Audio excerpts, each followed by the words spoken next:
Uma garotinha de rua entra no mercado com os pés descalços e os olhos cheios de fome. Ela pega um pacote de biscoitos e, com a voz baixinha, pergunta se pode pagar depois. Um milionário que observava de longe escuta tudo. E o que ele decide fazer naquele momento muda completamente o rumo da história.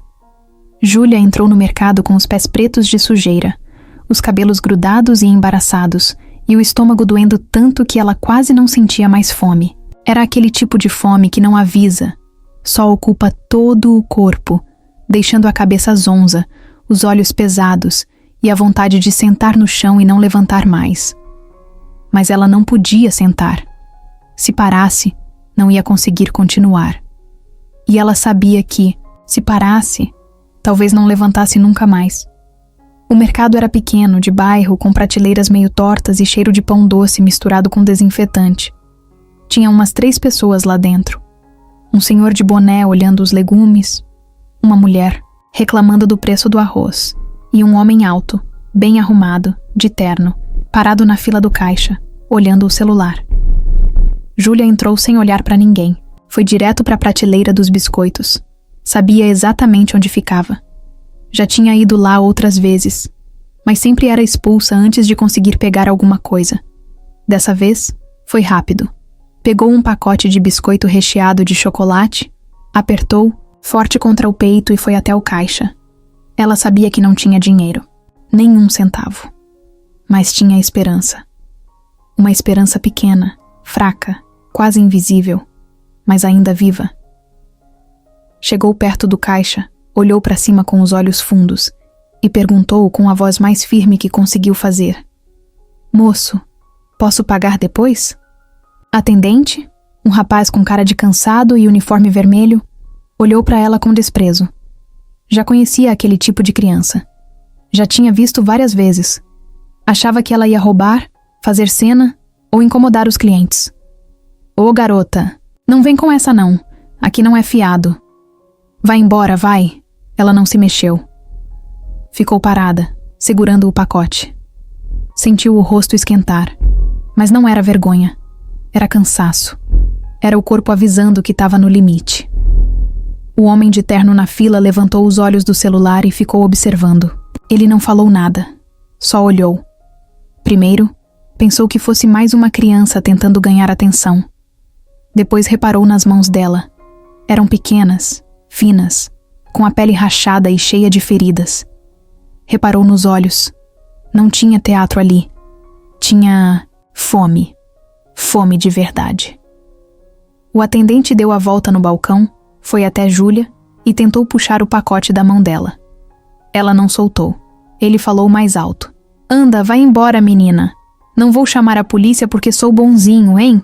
Só queria comer." A voz dela saiu baixa. Quase não dava para ouvir. Mas o homem de terno ouviu. E alguma coisa dentro dele mexeu. Não foi pena. Foi uma lembrança. Uma dor antiga, lá do tempo em que ele também sabia o que era fome. Ele deu um passo à frente, tirou a carteira do bolso e falou: "Deixa que eu pago." O atendente olhou para ele, sem entender. Júlia olhou também, assustada. Não sabia se era verdade. Ficou parada, sem se mexer. "Qual o seu nome?" O homem perguntou, abaixando para ficar na altura dela. Ela hesitou. Demorou um pouco para responder. "Júlia, Júlia, você quer só o biscoito?" Ela fez que sim com a cabeça, devagar. Como se tivesse medo que um movimento mais rápido pudesse estragar aquele momento. "Tá, então vamos fazer diferente. Você vai pegar mais coisa. Leite, fruta, o que quiser. Eu pago tudo. Pode confiar." Ela olhou para ele como se fosse mentira. Como se fosse um teste. Como se alguém fosse rir da cara dela no próximo segundo. Mas ele não estava brincando. Ele estava falando sério. E tinha uma calma na voz dele que fazia tudo parecer seguro. Júlia foi andando até a parte das frutas. Pegou uma banana. Depois foi até o leite. Pegou uma caixinha. Olhou de volta para ele, como se perguntasse se podia mais. Ele fez que sim. Ela voltou para o corredor dos biscoitos e pegou o outro pacote. Um igual. Chocolate de novo. Era o único sabor que ela conhecia. Enquanto ela fazia isso, o homem se virou para o atendente. Não precisa tratar ela assim. Ela é só uma criança. O atendente deu de ombros envergonhado. Essas crianças vivem aparecendo aí, toda hora. Não dá para saber quem tá falando a verdade. Essa tá. O silêncio ficou pesado por alguns segundos. A mulher do arroz passou pelo caixa olhando a cena com uma mistura de curiosidade e julgamento. O senhor do boné balançou a cabeça devagar e saiu do mercado sem comprar nada. Júlia voltou com os itens. O homem pagou tudo. Ela ainda não acreditava. Ficou olhando para a sacolinha como se fosse um presente de aniversário que ela nunca teve. Você tá com alguém? Tem onde dormir? Ele perguntou. Ela não respondeu. Só abaixou a cabeça. Ele entendeu. E o estômago dele embrulhou com o que entendeu. Você já comeu hoje? Ela fez que não com a cabeça. Ele pegou as sacolas, saiu do mercado e falou. Vem, vamos sentar ali fora. Come um pouco. Ela o seguiu devagar. As pernas pareciam de papel. Sentaram num banco de cimento do outro lado da rua. Ela abriu o pacote de biscoitos e começou a comer rápido, como se alguém fosse tirar dela a qualquer momento. Depois deu 3 goles no leite. O corpo dela parecia desesperado. E então, de repente, ela parou. Ficou pálida, suando frio. O homem percebeu na hora que algo estava errado. Júlia, tá tudo bem? Ela tentou dizer alguma coisa, mas não conseguiu. Os olhos dela se reviraram e ela caiu de lado no banco. O homem levantou num pulo. Júlia! Ela não respondeu. Ele puxou o celular do bolso e ligou pro socorro. A voz dele saiu firme, mas o coração estava disparado. Tem uma criança aqui? Ela desmaiou. Tá pálida. Respiração fraca. Enquanto falava, ele segurava a cabeça dela, com cuidado. Sentia a pele gelada. Muito gelada. A ambulância não ia chegar em 2 segundos. Ele sabia. Mas também sabia que não podia deixar ela ali. Olhou para o carro dele, estacionado a poucos metros. Olhou para ela de novo. Tomou uma decisão. Pegou Júlia no colo, com o maior cuidado do mundo. Entrou no carro e acelerou. Não era só fome. Tinha algo mais. E ele não ia deixar ela morrer ali, depois de tudo. O carro de Ricardo era grande, todo preto, daqueles que chamam atenção sem precisar de barulho.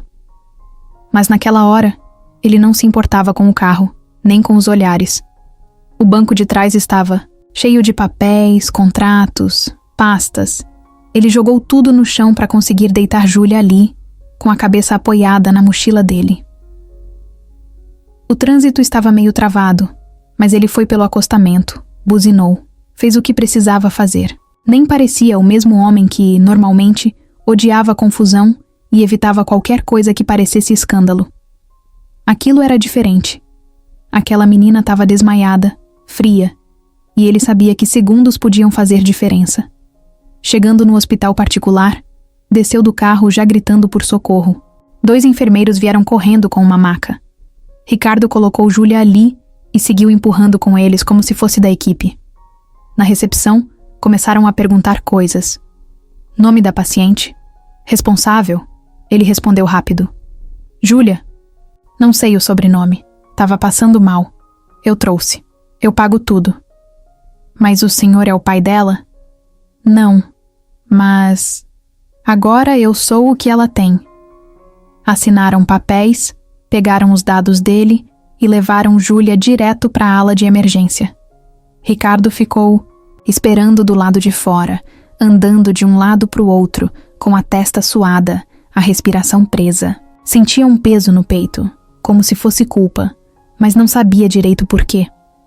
Talvez por nunca ter olhado de verdade para uma criança como ela antes. Talvez por ter tudo, mas nunca ter pensado em usar o que tinha para alguém que realmente precisava.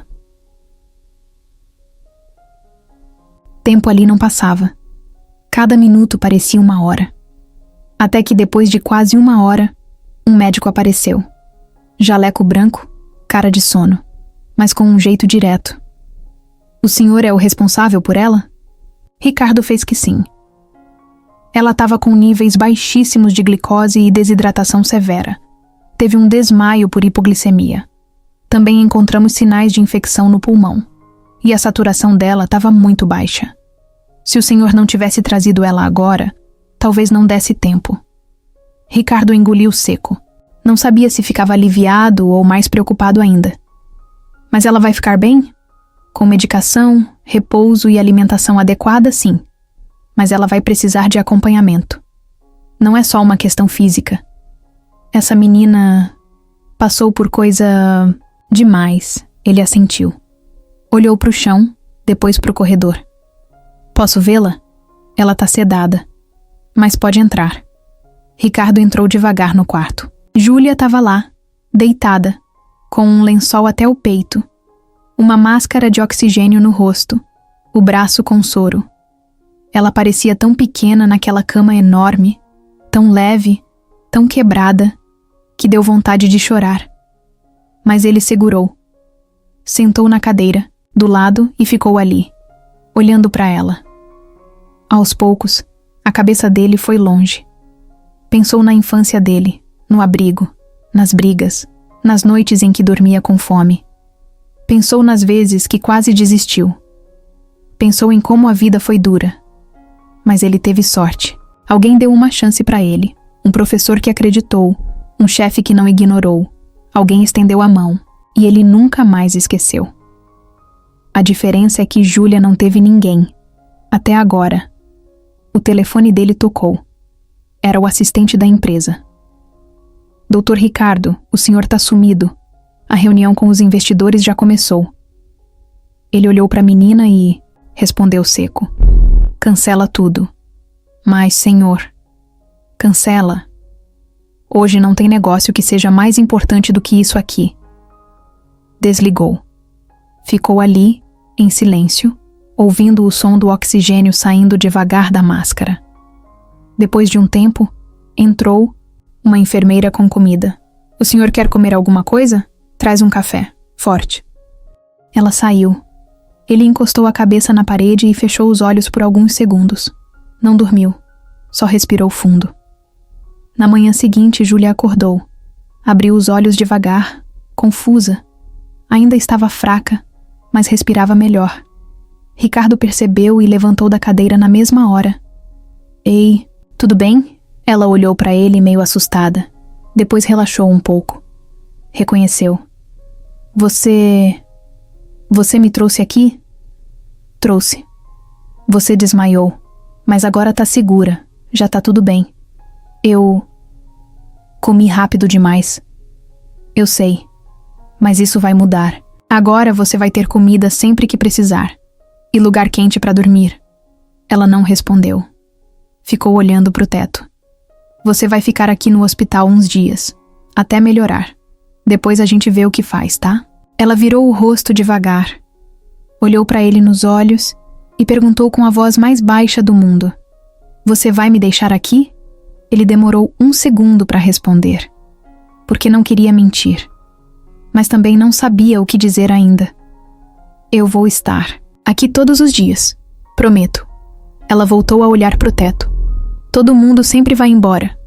A frase bateu como um soco. Ele engoliu seco. A enfermeira entrou com o café e ele agradeceu com um gesto. Depois ficou ali, olhando para ela, pensando. A verdade é que ele não sabia o que ia fazer. A vida dele era outra. Reuniões, contratos, viagens. Uma criança não cabia ali, mas mesmo assim, alguma coisa dentro dele dizia que ele não podia virar as costas. Não depois daquilo. Naquela tarde, ligou para uma amiga que trabalhava com assistência social e contou o que aconteceu. Pediu orientação. Queria saber o que podia ou não fazer legalmente. Se ela não tem documento e não está vinculada a nenhum abrigo agora, você pode ficar como responsável temporário. Mas tem que fazer isso por vias legais.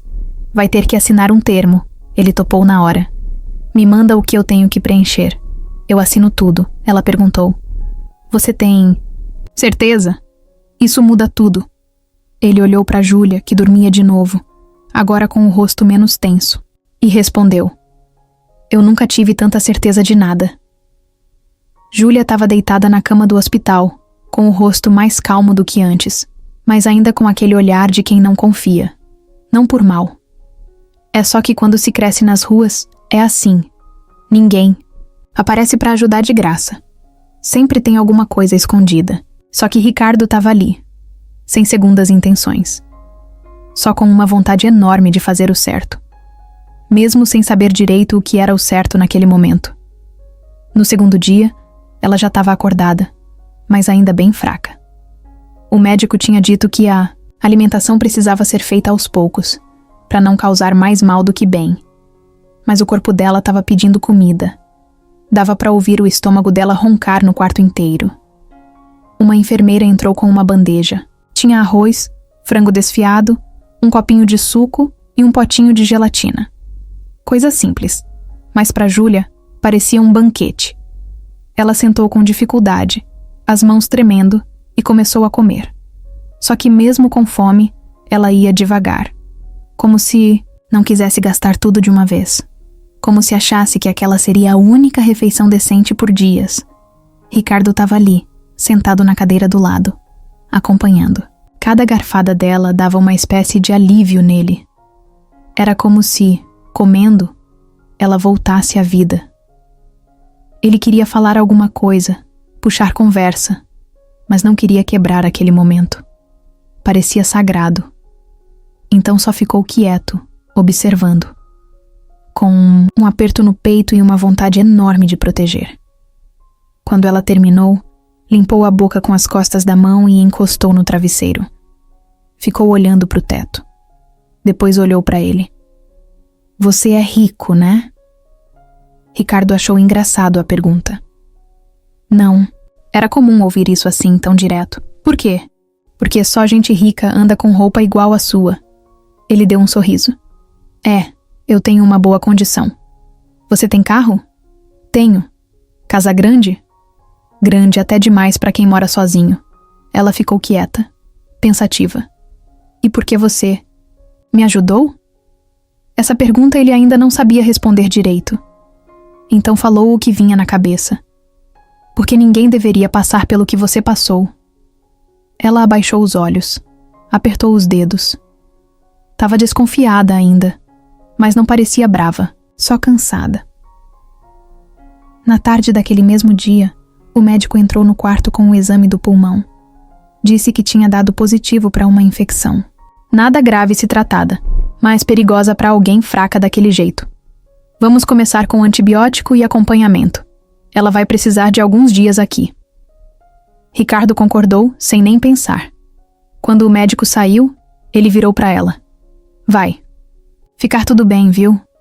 Ela fez que sim com a cabeça, mas não parecia acreditar muito ainda. No dia seguinte, ela já conseguia andar até o banheiro com ajuda. E na hora do almoço, ganhou outro prato cheio. Era feijão, arroz, ovo frito, um pouco de salada e um copo de vitamina de banana. Ela comeu mais rápido dessa vez. O corpo dela pedia. Só que, umas 2 horas depois, quando o sol já começava a bater de lado pela janela, ela começou a ficar meio esquisita. Primeiro ficou quieta demais. Depois, começou a suar. Ricardo chamou a enfermeira. Ela tá meio pálida, não tá? A enfermeira mediu a temperatura, checou os sinais e chamou o médico de novo. Quando ele entrou, ela já estava com os olhos meio fechando, tremendo de leve. Tá com dor? O médico perguntou. Ela tentou responder, mas a voz não saiu. O corpo dela estava reagindo de forma estranha. O médico pediu para levar ela para observação. Ricardo foi atrás, andando rápido pelo corredor. No caminho, viu a menina apagar de novo. Dessa vez, mais forte. Desmaiada mesmo. Foi tudo muito rápido. Entraram com ela numa sala. Colocaram máscara de oxigênio. Ligaram em aparelhos. Ricardo ficou do lado de fora, olhando tudo pela janelinha da porta. A mão dele suava. A garganta travou. Depois de um tempo, o médico saiu. Calma. Foi uma reação do corpo. Tá ajustando. O organismo dela ainda tá se adaptando ao tratamento. alimentação, remédios, tudo novo. É um processo. Ricardo respirou fundo. Mas não foi um alívio total. Ele estava começando a entender que aquilo não ia ser simples, que ajudar não era só tirar da rua e dar comida. Era muito mais. Era responsabilidade. Era tempo. Era estar ali o tempo todo. No final do dia, Júlia acordou. Tava com cara de quem levou um soco do próprio corpo. Mas estava ali, viva. Eu dormi. De novo? Foi um susto. Mas já passou. Ela tentou sorrir, mas não saiu. O rosto dela ainda estava abatido, os olhos fundos. Você estava aqui? O tempo todo, ela virou o rosto para o lado, em silêncio. E Ricardo sentiu que, pela primeira vez, talvez ela tivesse acreditado um pouco, só um pouco. Mas já era alguma coisa. Naquela noite, ele não foi para casa. Dormiu numa poltrona do hospital. Não porque queria mostrar alguma coisa, mas porque não conseguia ir embora. No terceiro dia de hospital, Ricardo já sabia o nome de 3 enfermeiras, o horário do almoço e onde ficava a máquina de café ruim no corredor. Ele não saiu do hospital em nenhum momento.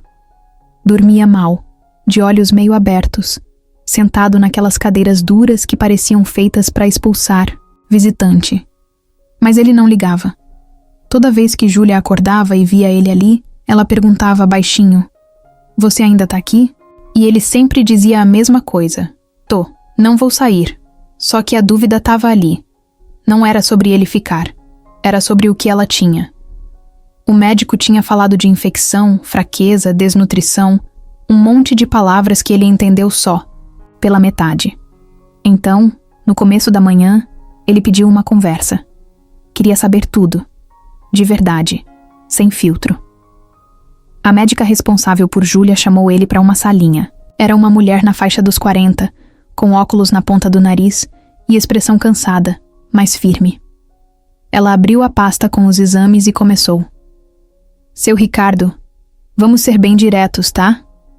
A Júlia chegou aqui com um quadro grave de desnutrição. Isso significa que o corpo dela não tinha energia suficiente nem para manter os órgãos funcionando direito.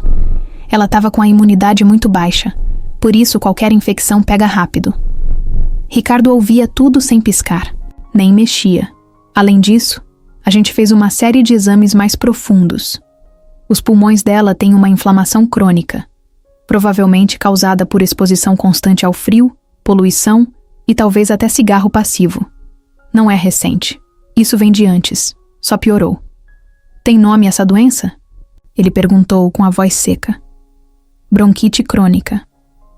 Em uma criança de rua, é mais comum do que se imagina. Mas o problema não é só físico." Ela empurrou a pasta na direção dele, mostrando um papel com gráficos e números que ele não entendeu nada. Então ela explicou com calma. "O nível de estresse dela tá lá em cima. Mesmo dormindo, ela tá em estado de alerta.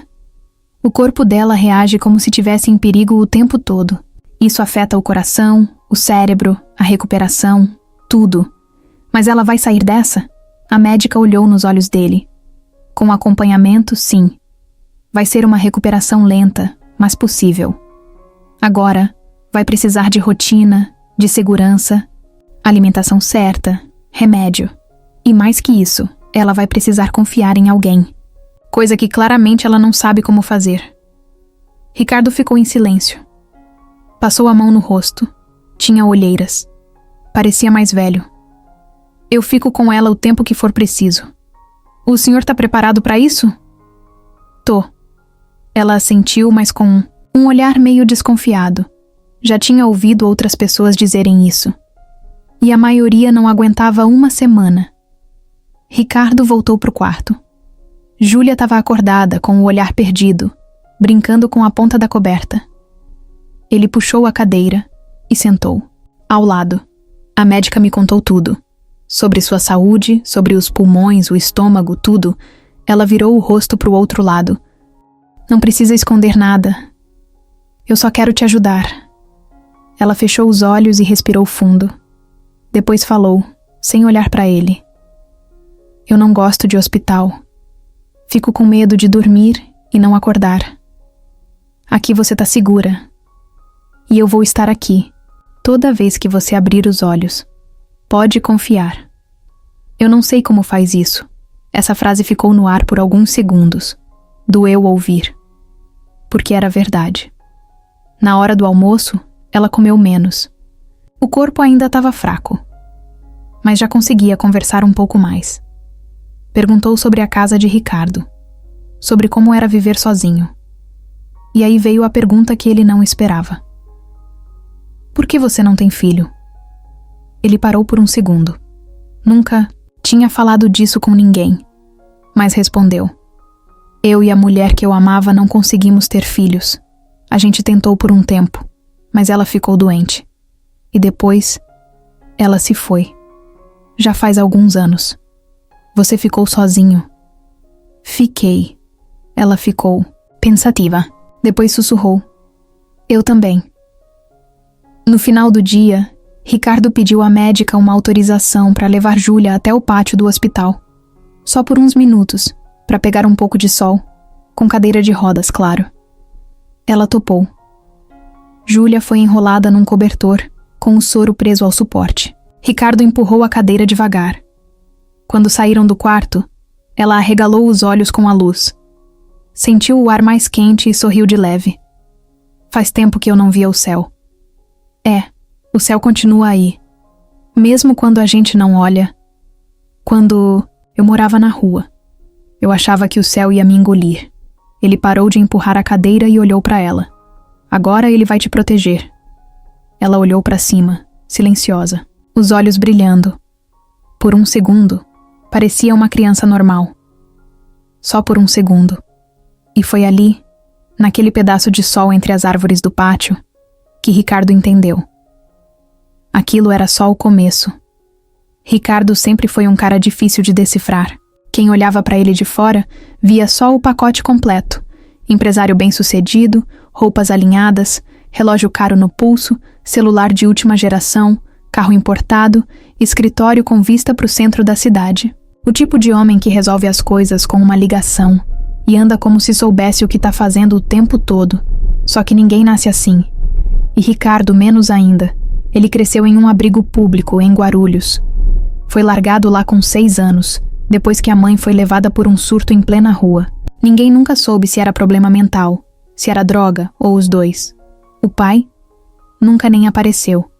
Só souberam o nome por causa da certidão. A assistente social da época tentou achar algum parente, mas ninguém quis saber. O abrigo era cheio. Criança demais, gente demais, cuidado de menos. Ricardo aprendeu cedo a não esperar muito de ninguém. Sabia que se não corresse, não comia. Se não brigasse, apanhava. E se chorasse, virava alvo. O primeiro livro que ele leu inteiro foi um que encontrou no lixo, rasgado, com metade das páginas faltando. Era sobre um garoto que queria voar. Ele leu aquilo escondido debaixo do cobertor, usando a lanterna de um brinquedo quebrado. Era só um pedaço de história, mas fez ele pensar em sair dali. Não com asas, mas com cabeça.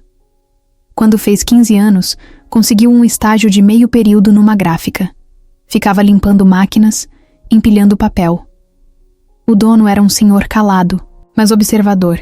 Viu que Ricardo não enrolava, não reclamava, não chegava atrasado. Um dia, deixou ele usar o computador da recepção depois do expediente. Ricardo ficou ali, noites seguidas, aprendendo sozinho a digitar, a mexer em planilha, a entender o básico. Depois aprendeu sobre design, layout, impressão, tudo que podia. Aos 18, saiu do abrigo com uma mochila nas costas e o telefone do dono, da gráfica anotado num pedaço de papel. Passou por pensão, dividiu o quarto com gente estranha, comeu miojo por uma semana inteira mais de uma vez. Mas nunca parou. Não porque era otimista. Era teimoso mesmo. Trabalhou em gráfica, depois em agência. Entrou num curso técnico à noite, e lá conheceu uma mulher chamada Camila. Foi a primeira pessoa da vida dele que escutou sem interromper. Que fez pergunta por interesse, não por obrigação. Ela ria alto, falava com as mãos, Não escondia quando estava brava. Ele se apaixonou por ela antes de perceber. Ficaram juntos por 5 anos. Foi com ela que ele teve coragem de abrir o próprio negócio. Uma pequena empresa de identidade visual que aos poucos virou uma agência de marketing, depois uma produtora. Camila era o apoio, a estrutura, o afeto. Ele era a força bruta, o foco, a resistência. Juntos, funcionavam. Mas a vida, às vezes, quebra a gente do nada.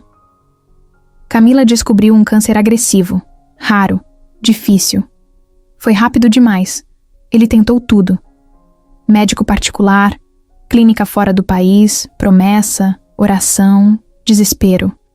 Mas não teve jeito. Ela morreu numa terça-feira cinza. Ele não esquece a cor do céu daquele dia. Depois disso, Ricardo se fechou. Virou um homem mais frio, mais direto, mais ocupado. Cresceu no trabalho como nunca. Abriu novas frentes, multiplicou os lucros. Mas por dentro, tudo era vazio. O apartamento dele era grande, moderno, cheio de coisas caras. Mas não tinha risada, não tinha cheiro de café fresco pela manhã, nem cobertor dobrado no sofá. Só ele, a TV ligada em programa repetido e o silêncio. Com o tempo, as pessoas pararam de chamar ele para eventos, jantares, casamentos. Achavam que ele não queria mais se envolver. E, para ser sincero, ele também achava isso. Até ver Júlia. Aquele encontro no mercado fez um buraco novo dentro dele. Não era só pena. Era uma lembrança dura. Era como se a vida tivesse esfregado na cara dele uma versão menor dele mesmo. Sujo, com fome, sem ninguém. No hospital, enquanto Júlia dormia, ele ficou mexendo no celular, olhando fotos antigas da Camila. Achou uma onde ela estava sentada na grama, comendo salgadinho, fazendo careta. Tava com um moletom azul e o cabelo preso. Ele olhou para aquilo por um tempo longo e pensou: se ela tivesse aqui, já tinha levado essa menina para casa na hora. Fechou a foto, levantou da cadeira, foi até o banheiro do hospital, olhou no espelho. Os cabelos grisalhos, a barba por fazer, o cansaço no rosto. Ele se encarou. Tá na hora de parar de fugir. Quando voltou pro quarto, Júlia estava acordada. Tinha comido um pouco e estava mexendo no lençol, entediada. E aí? Ele disse. Ela respondeu sem olhar. Eu quero ir embora desse lugar. Ele puxou a cadeira, sentou de novo ao lado da cama. Eu também, mas a gente vai sair quando você estiver forte. Pode ser? Ela fez que sim, devagar. E aí a gente vai pra onde? Ela perguntou sem esconder a dúvida. Ricardo respirou fundo. Primeiro, a gente vai tomar um sorvete. Depois a gente vê. Ela olhou pra ele e pela primeira vez deu um sorriso de verdade. Pequeno, mas sincero. Na cabeça dele, o pensamento era outro. Depois a gente vê como muda a vida de alguém. De novo, no quarto do hospital, com a janela entreaberta e a luz entrando devagar, Júlia segurava uma bonequinha de pano que a enfermeira tinha trazido. Era feinha, costurada à mão, mas para ela era como um tesouro. Passava o dedo nos olhos da boneca, como se estivesse limpando, só para fazer alguma coisa enquanto o silêncio crescia entre ela e Ricardo. Ele estava ali, sentado, com uma bandeja de comida que quase não tocou. Queria conversar. Sentia que precisava entender. Não só por ele, mas porque cada pedaço da história dela explicava por que ela era daquele jeito. Calada, desconfiada, com medo de respirar mais alto. Júlia. Ele chamou devagar. Ela olhou sem responder. Você se lembra de quando tudo começou a dar errado? Ela ficou parada, os olhos presos num ponto no chão. Demorou para falar. A minha mãe, ela dormia demais. Ricardo franziu a testa. Dormia? Dormia o dia inteiro. Às vezes de roupa, às vezes no chão da sala, às vezes com o fogão ligado. Ela dizia que era cansaço. Mas o vizinho falava que era por causa das coisas que ela tomava. Ricardo não interrompeu, só escutou. Quando eu tinha uns 6 anos, a gente morava num lugar que chovia dentro. Tinha rato, tinha barata, mas eu achava que era normal. Aí um dia minha mãe não levantou. Ficou no chão o dia todo. Eu tentei sacudir ela. Gritei, mas ela não respondeu. O nó na garganta de Ricardo só aumentava. Ela continuou, com a voz mais baixa. A vizinha chamou a ambulância. Levaram ela. Eu fiquei com uma moça que eu nem conhecia, num canto da casa dela por uns dias. Depois veio uma mulher de blusa azul e me levou para um lugar cheio de outras crianças. Tinha uma grade na janela. Era um abrigo. Você ficou quanto tempo lá? Acho que quase 1 ano. Mas lá era ruim. Os adultos gritavam. Um deles batia na gente quando ninguém via. Tinha um menino que me puxava o cabelo toda noite. E quando eu contava, ninguém acreditava. Um dia, eu saí correndo. Pulei o portão. Nem sei como. E depois? Depois eu aprendi a me virar. Dormia perto da rodoviária. Um cara me deu uma caixa de balas e disse que, se eu vendesse, podia ficar com R$1. Eu fazia isso o dia todo. Às vezes não vendia nada. Aí eu pedia comida nos lanches. Uns davam, outros mandavam eu sumir. Ela virou a cabeça pro lado, com vergonha. Teve uma mulher que disse que eu era fedida, que eu tava estragando o almoço dela. Aí eu comecei a andar só pelas ruas mais vazias. Ricardo fechou os olhos por 1 segundo. Respirou fundo. Quando abriu, ela ainda estava falando. Uma vez, um homem disse que me dava dinheiro se eu fosse com ele num lugar. Eu corri. Mas quase ele me pega. Foi nesse dia que eu comecei a dormir.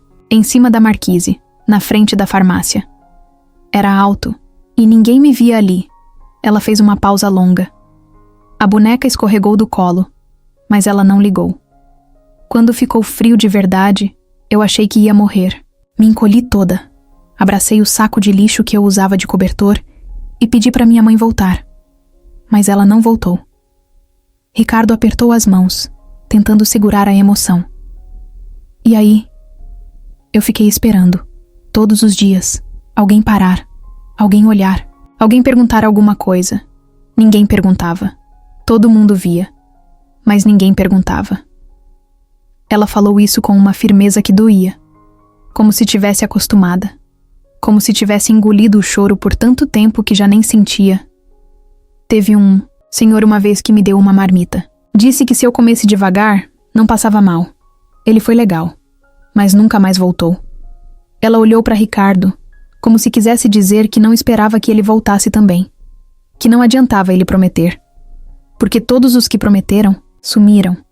Júlia, ele falou baixinho, eu tô aqui, eu tô ouvindo, e eu não vou sumir. Ela não respondeu, só respirou fundo, como se tivesse cansada de lembrar. Naquele dia, Ricardo ligou para um psicólogo amigo dele. Queria ajuda, queria fazer certo. O homem explicou que traumas assim não se apagam. Se tratam com paciência, com cuidado, com rotina. Ela vai precisar sentir que tem chão, que não vai ser jogada fora de novo, disse o psicólogo.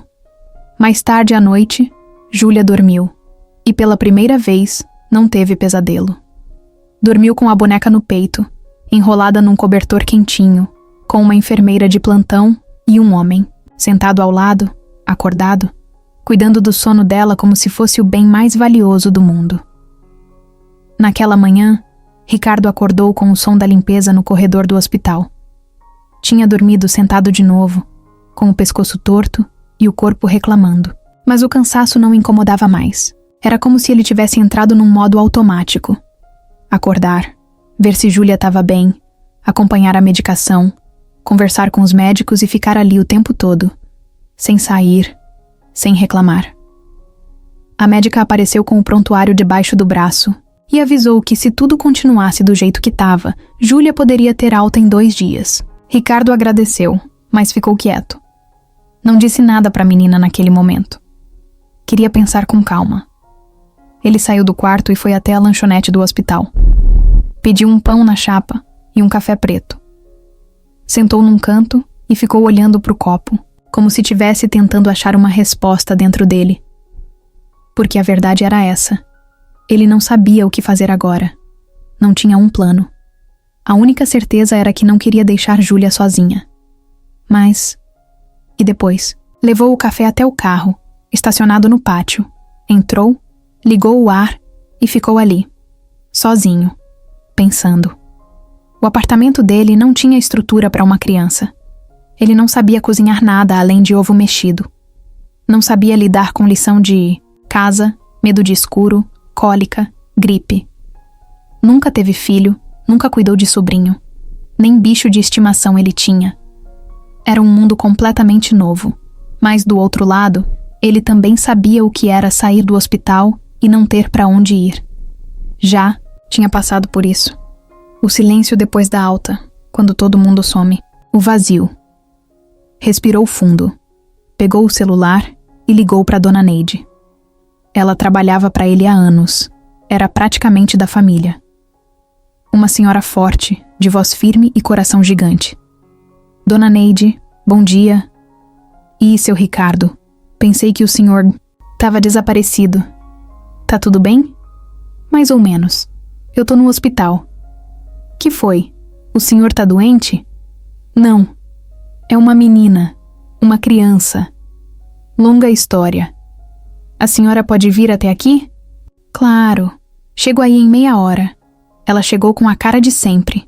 Bolsa no ombro, blusa florida e olhar desconfiado. Quando viu Júlia no quarto, o susto foi imediato. Essa menina é sua? Não. Mas... pode ser.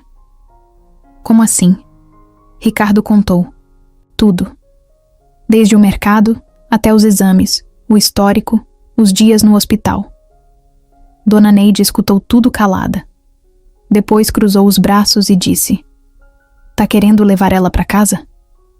Tô pensando. Não posso deixar ela voltar pra rua. Não depois. De tudo. Ela olhou pra Júlia, que dormia com o rosto mais tranquilo, e suspirou. Vai dar trabalho, hein? Eu sei. Então tá. Se o senhor tá mesmo certo disso, eu ajudo. Ricardo sentiu um peso sair das costas. Era isso que ele precisava. Alguém do lado. Não para fazer tudo, mas para não deixar ele se perder.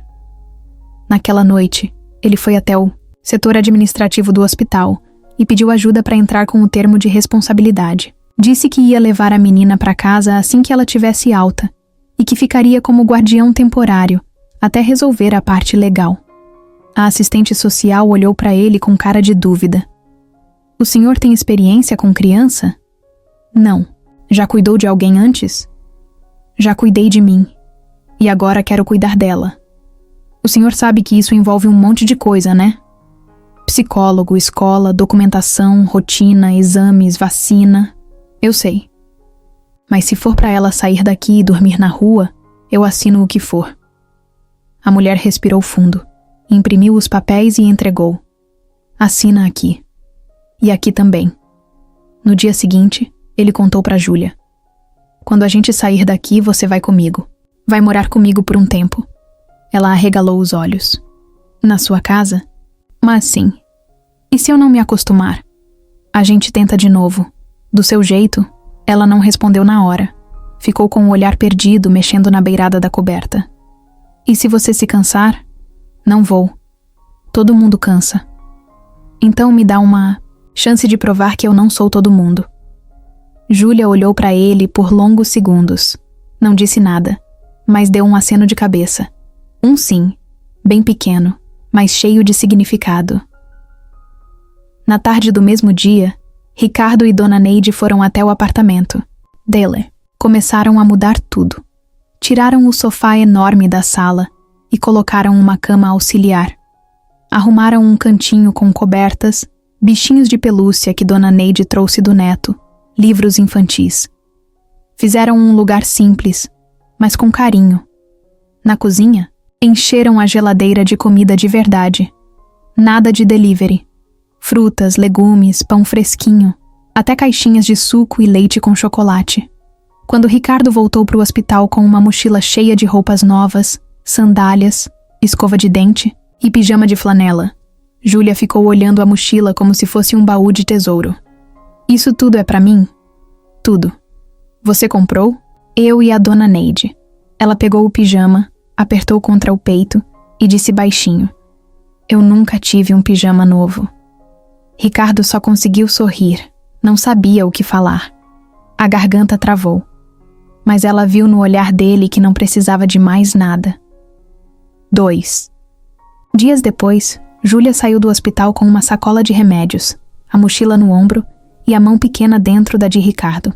Os dois entraram no carro, e quando ela sentou no banco de trás, olhou pela janela com olhos brilhando, como se estivesse saindo da caverna e vendo o mundo pela primeira vez.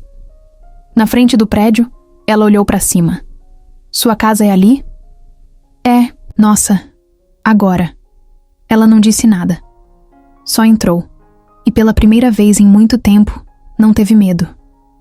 Larissa estava sentada na varanda do prédio de luxo onde morava, com uma taça de vinho na mão e o celular na outra. O som da cidade ao fundo, o céu meio nublado e o humor dela pior ainda. Passava os dedos na tela do celular, rolando fotos antigas no Instagram do tio Ricardo. Casamentos chiques, eventos de gala, viagens internacionais, prêmios, entrevistas, e nenhum sinal daquela coisa estranha que ela tinha ouvido falar naquela manhã. Ela tinha descoberto por acaso.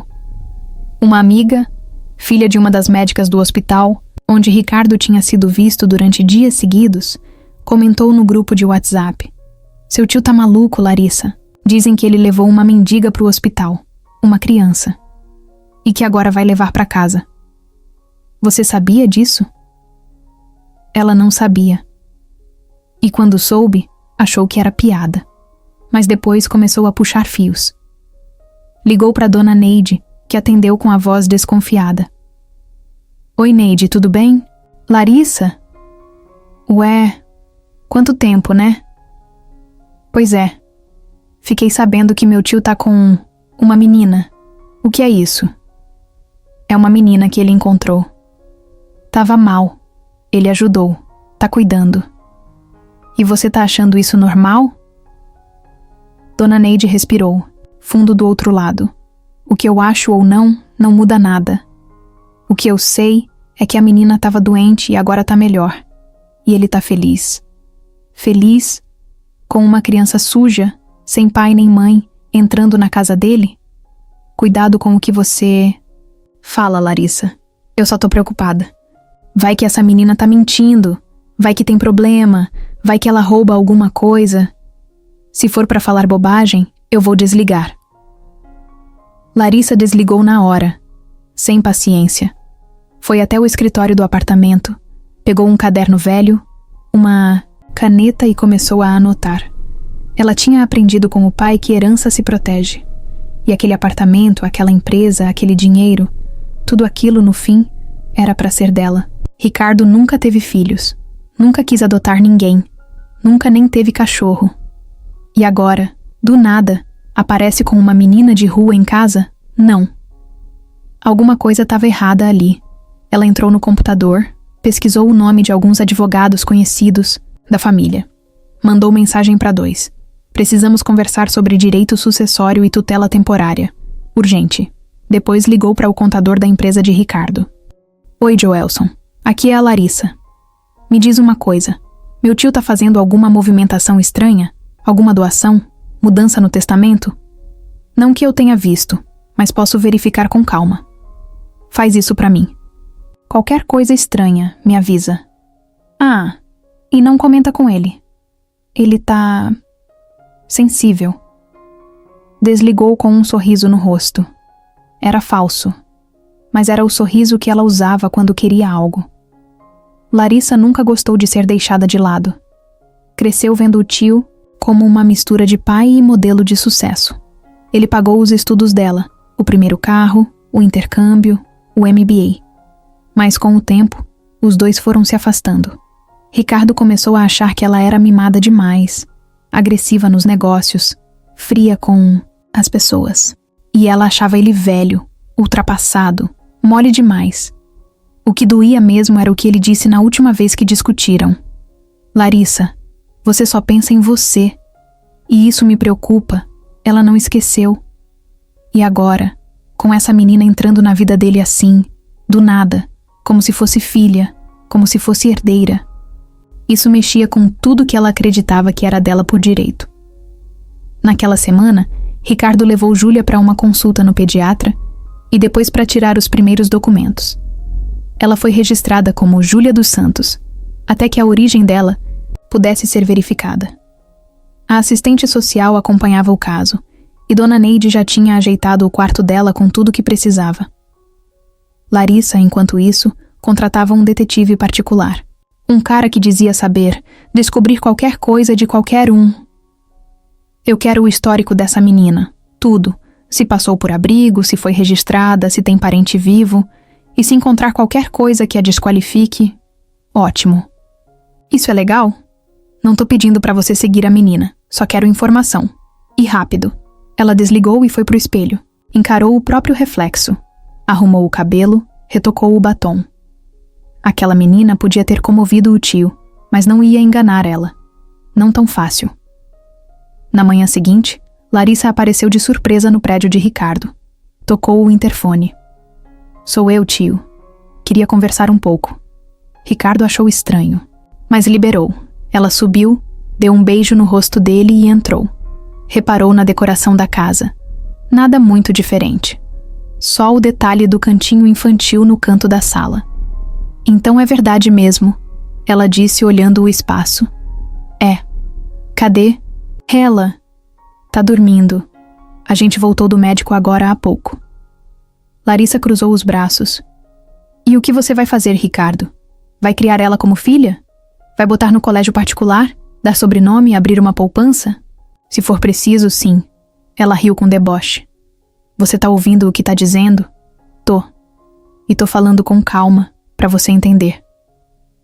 Ela é uma criança da rua. Você nem sabe quem são os pais dela. Pode ter envolvimento com coisa ruim. Pode dar problema. Ela é uma menina. Assustada, sozinha, doente. E eu vou cuidar. Você tá sendo burro. Ricardo se levantou. Larissa, se for pra vir aqui com esse tipo de julgamento, pode ir embora. Eu só quero te proteger. Não. Você quer proteger o que acha que é seu. Ela ficou sem resposta. Por um segundo. Depois pegou a bolsa e foi até a porta. Isso vai dar errado, tio. E quando der, eu espero que você lembre que eu tentei avisar. Ela saiu, mas antes de a porta fechar, ela olhou de volta, com um olhar que misturava mágoa e ameaça. E Ricardo sabia. Aquilo não ia parar por ali. O primeiro dia na casa nova começou com silêncio. Júlia acordou cedo, antes de Ricardo e antes do despertador. Tocar. O quarto ainda era estranho para ela. A cama era macia demais, o lençol cheirava a sabão e o ventilador girava devagar no teto. Não tinha barulho de carro passando, nem gente brigando na rua, nem cheiro de lixo perto. Aquilo, para ela, era esquisito. Silencioso demais. Ela ficou deitada um tempo, olhando o teto. Depois se levantou devagar, com cuidado, como se pudesse ser proibida a qualquer momento. Caminhou até a porta, abriu com um barulhinho leve e espiou o corredor. Tudo limpo, organizado, cheio de detalhes que ela não entendia. Um quadro na parede com uma imagem de praia, um tapete claro no chão, um cheiro diferente. Parecia casa de novela. Foi até a cozinha. Dona Neide já estava lá, mexendo uma panela no fogão. Ela olhou e sorriu. Bom dia, dorminhoca. Júlia respondeu num tom baixo. Bom dia. Tá com fome? Ela fez que sim. E antes que a resposta virasse fala, Dona Neide colocou um prato de pão francês na mesa, já cortado ao meio, com manteiga derretida, e um copo de leite com achocolatado. Júlia olhou aquilo tudo com os olhos arregalados. Pode comer, menina. Ninguém vai tomar de você. Ela sentou. Primeiro pegou o pão com as mãos. Sentiu o calor. Depois olhou o leite. Bebeu um gole. Devagar. Como se testasse. A comida descia diferente ali. O corpo estava começando a entender que agora era outro ritmo. Ricardo apareceu logo depois, com a cara meio inchada de quem dormiu pouco. Entrou na cozinha, passou a mão no cabelo e perguntou. Dormiu bem? Uhum. Ela respondeu, sem encarar ele. Se quiser, a gente pode sair mais tarde. Comprar algumas coisas, ver roupa, passear um pouco. Ela não respondeu.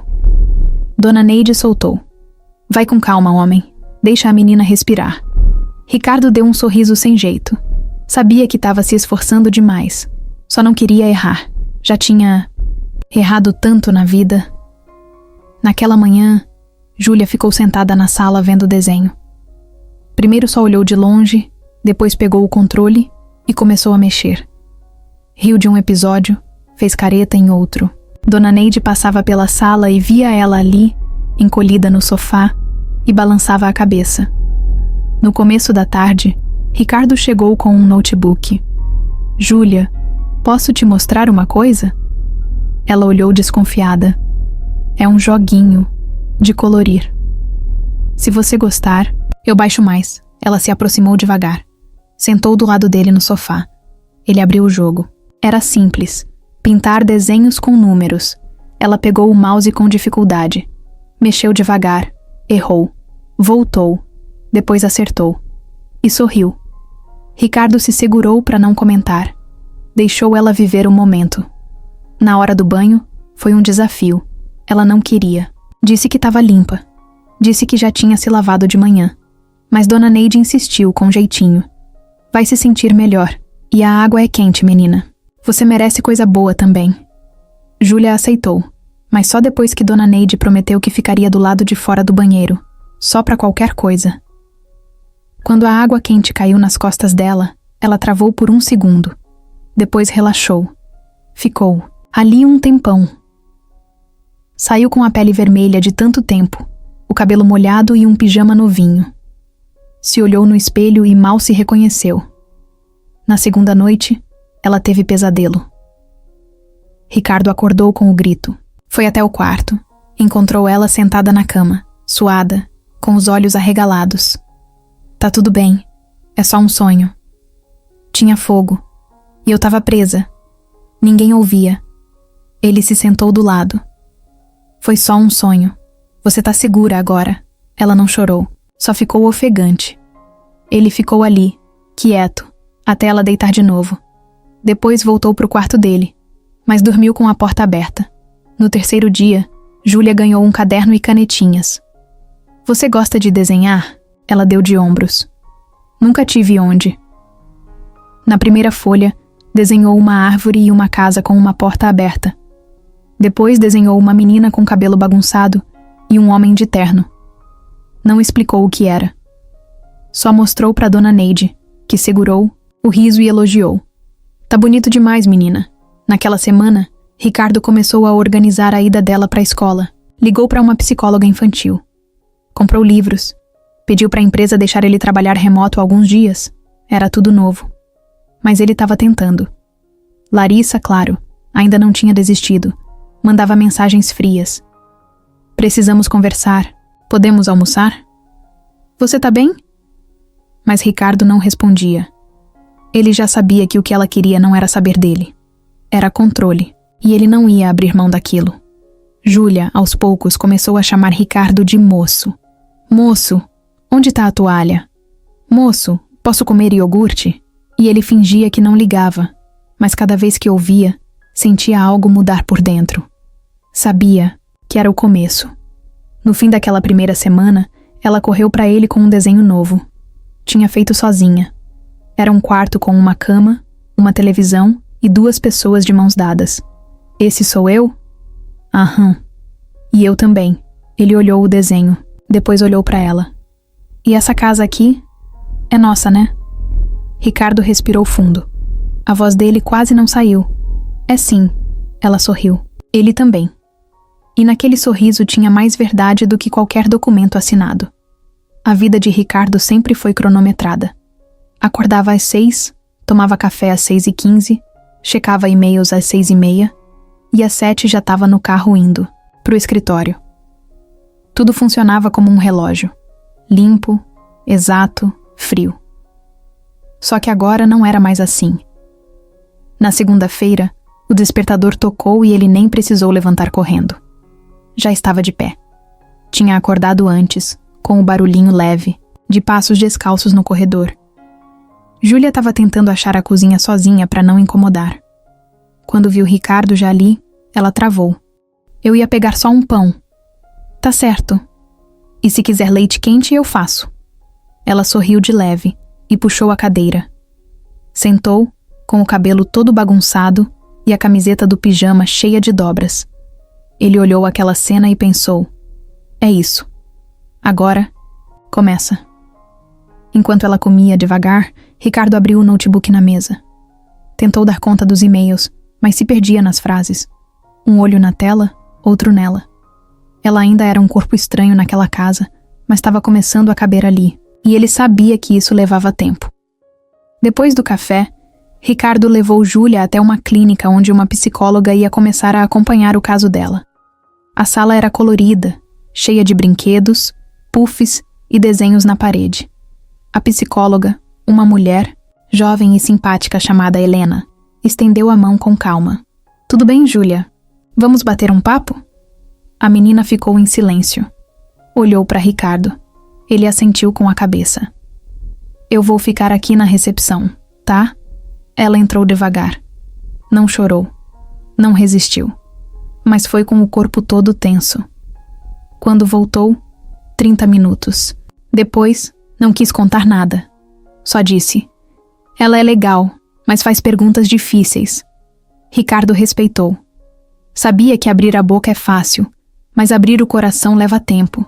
Muito tempo. No caminho de volta para casa, pararam numa papelaria. Júlia escolheu um caderno novo, com uma capa rosa cheia de estrelinhas e uma caneta com bichinho na ponta. Disse que queria escrever coisas. Ricardo comprou sem pensar. Qualquer coisa que ajudasse ela a se encontrar, ele topava. Em casa, dona. Neide já tinha feito arroz, feijão, frango grelhado e salada de tomate. Júlia comeu em silêncio, mas limpou o prato. Era o tipo de silêncio bom. Silêncio de quem tá em paz.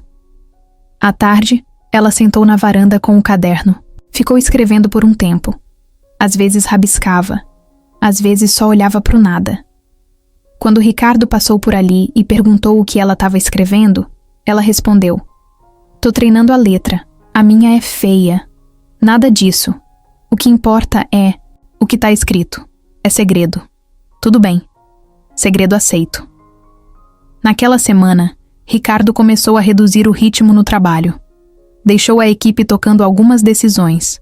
Passou a trabalhar de casa 2 dias por semana. Isso gerou olhares tortos de alguns sócios, mas ele não se importava. Pela primeira vez em anos, ele sentia que o tempo estava passando de um jeito que fazia sentido. Com a ajuda da psicóloga e da assistente social, Ricardo deu entrada nos documentos da guarda provisória. Era só o começo, mas era um passo importante. Ele sabia que a qualquer momento a justiça podia aparecer e perguntar: por que você, Ricardo, um empresário com uma vida toda organizada, resolveu virar pai de uma hora para outra? E ele ainda não sabia como ia responder, mas estava disposto a descobrir. Júlia, aos poucos, começou a chamar ele de tio. Não foi combinado, nem pedido. Simplesmente saiu. Tio, pode me ajudar com isso? Ele congelou na primeira vez que ouviu. Fingiu naturalidade, mas sentiu o coração bater mais forte. Era só uma palavra, mas significava um mundo inteiro para ele. Os dias começaram a ganhar uma cara nova. Pela manhã, ele tomava café com ela. À tarde, ajudava-a a escolher um filme. À noite, lia uma historinha, mesmo sem muita prática. Você lê esquisito, ela disse num dos dias. Esquisito como? Parece que tá com vergonha. E tô mesmo. Faz muito tempo que eu não lia nada em voz alta. Então treina comigo. E assim, os dois começaram a construir algo. Um ritmo, uma rotina. Um lugar onde ela podia se sentir segura, e ele podia se sentir necessário. Mas nem tudo era simples. Júlia ainda tinha momentos de crise. Teve um dia em que ela se trancou no banheiro por quase 1 hora. Disse que precisava pensar. Ricardo respeitou. Ficou sentado do lado de fora, esperando, sem pressionar. Quando ela saiu, com os olhos vermelhos, só disse: eu achei que você ia me mandar embora. Nunca. Nem se você quebrar a casa toda. Ela deu de ombros. É que às vezes eu ouço umas vozes da minha cabeça, dizendo que isso tudo é mentira. Ricardo não soube o que dizer. Então só abraçou ela, forte. E ela não fugiu. No fim daquela semana, a escola ligou confirmando a vaga. Júlia começaria na segunda-feira seguinte. Era uma escola pequena, perto de casa, com reforço pedagógico e apoio psicológico. Tudo como pediram. Ricardo desligou o telefone e ficou olhando para a janela. Sentiu medo, como todo pai sente. Naquela noite, enquanto arrumava a mochila nova dela, ele encontrou um papel dobrado dentro do caderno. Abriu, curioso. Era um desenho, 2 bonequinhos de mãos dadas, um com terno e uma mala, outro com o cabelo preso num laço vermelho. Em cima estava escrito: eu e ele. A gente é quase família. Mas eu acho que já é. Ele não contou pra ela que viu, só dobrou de novo, colocou no bolso e ficou com aquilo o resto da noite.